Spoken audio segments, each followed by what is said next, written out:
Okay, so I've recently moved to Oxford, which is where I'm right now, right?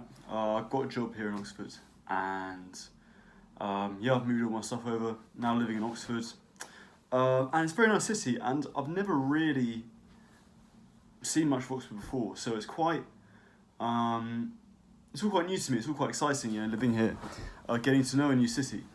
Um, but it is also at the same time quite nostalgic being here in Oxford.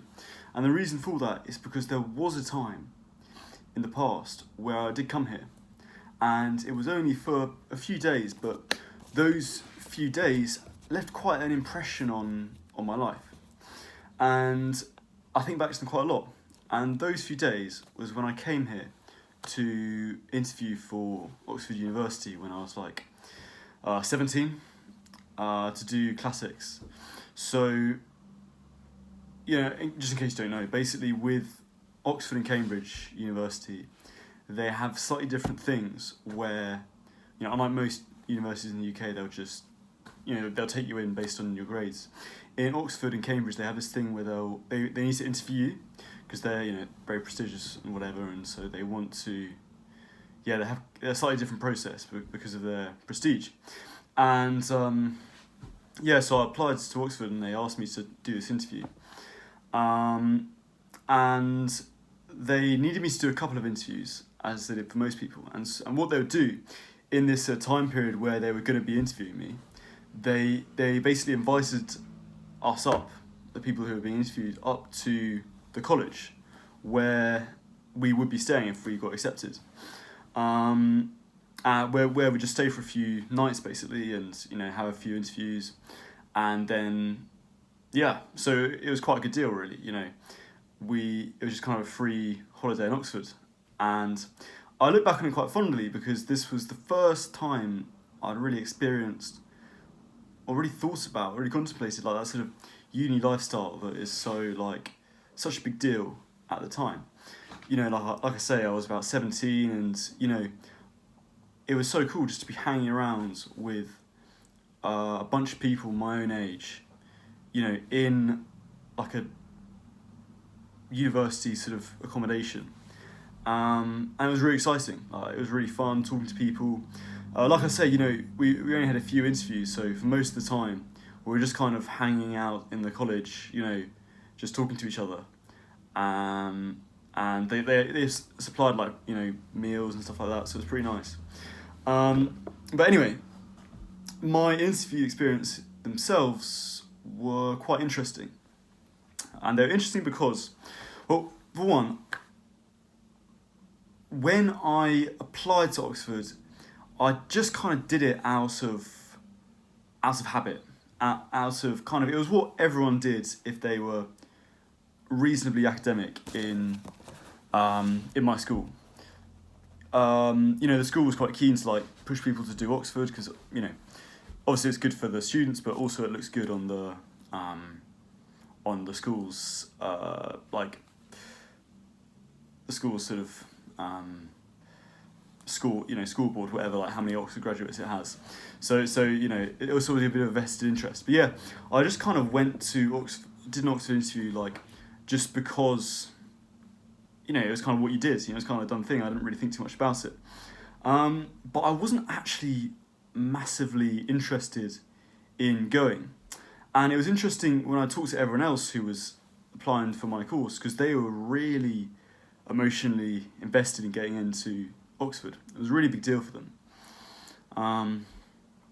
Anyway, I had the first interview, and the first interview went really well. It was a interview for basic languages. So I was going to do classics, which is basically sort of ancient history, like ancient Rome, ancient Greece. But one of the things you study is the languages, and that's what I was really interested in. And there was one. So the first interview they had was just languages, and they basically they gave me a bit of Latin.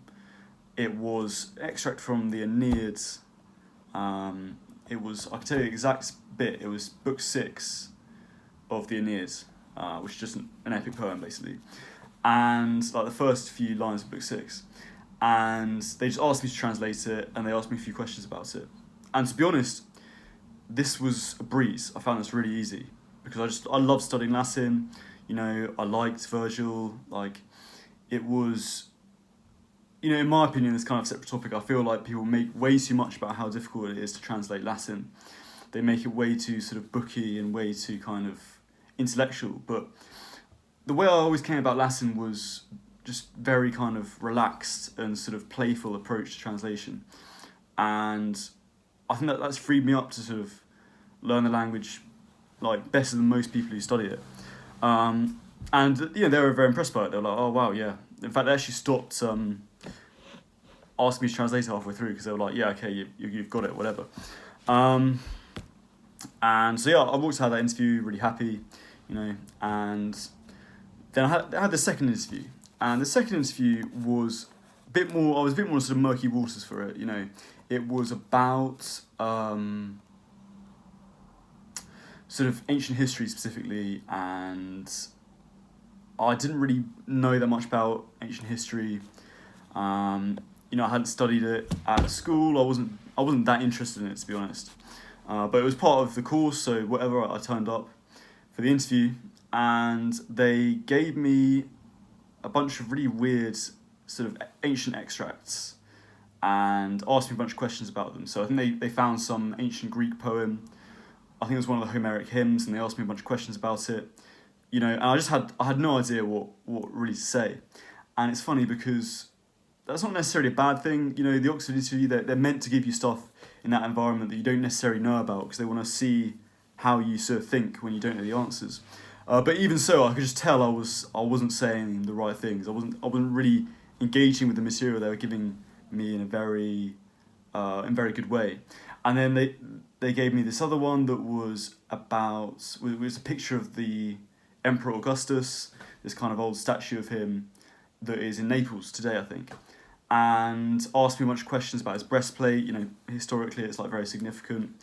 And again, like I wasn't, to be honest, I just wasn't really switched onto it. Like, I wasn't really interested.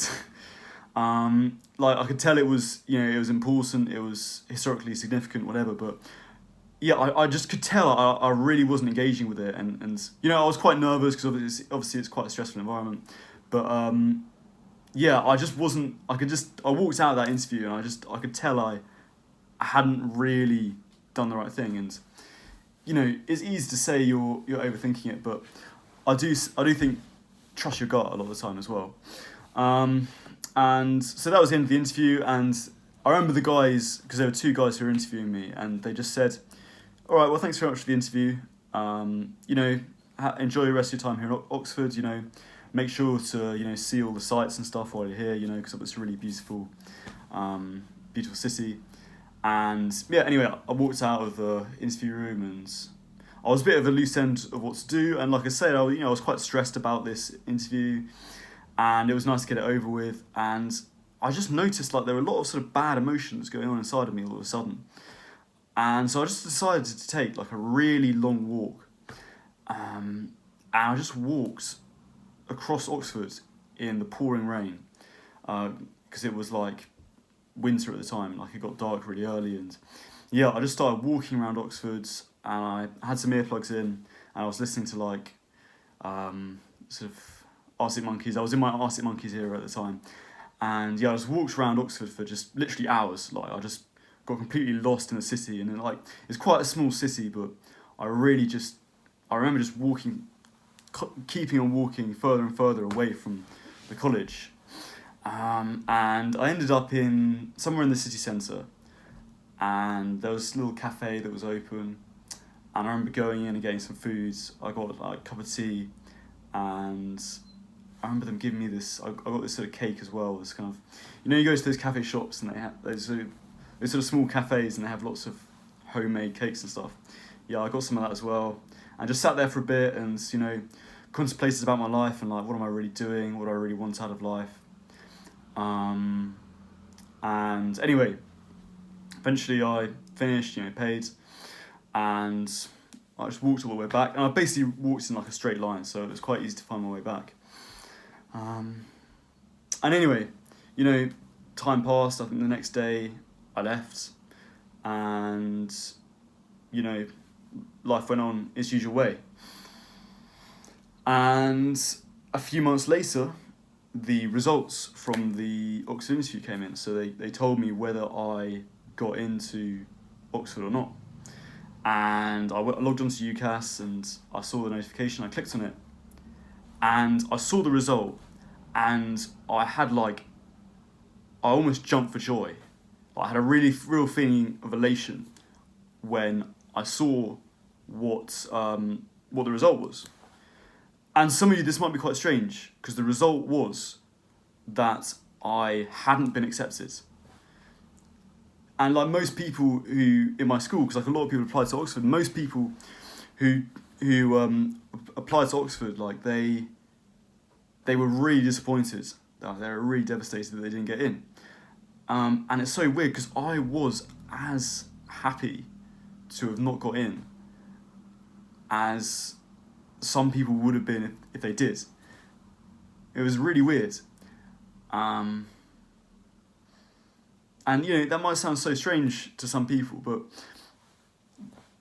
the point I'm getting at is I knew deep down that I wasn't really all in on this Oxford University thing. I feel like deep down it wasn't really the lifestyle that I wanted to study in like a academic institution of that kind of that manner, that kind of style. And you know, you can say, oh, it's cope, whatever, but you know, I really do feel that deep down that when I actually look at it, it wasn't for me, you know. And the people there who I met, you know, I just realised like it wasn't quite the path I wanted to take in life. But and why am I making this video? Well, the point I'm getting at is the reason I was so happy not to have been accepted is because, let's face it, the fucked up thing is, if I had got accepted to go to Oxford, I would have taken it. Like, I didn't have the sense of self, the enormous sense of self that it would require to have gone through the interview and then decide not to go. You know, I just didn't have the sort of courage to do that. You know, am I really going to turn down like an offer from one of the best educational institutes like in the world? Like, who has the courage to do that at 17 when all you're told like your whole life is like, oh yeah, apply to Oxford, you know. But yeah, I wouldn't have been happy there.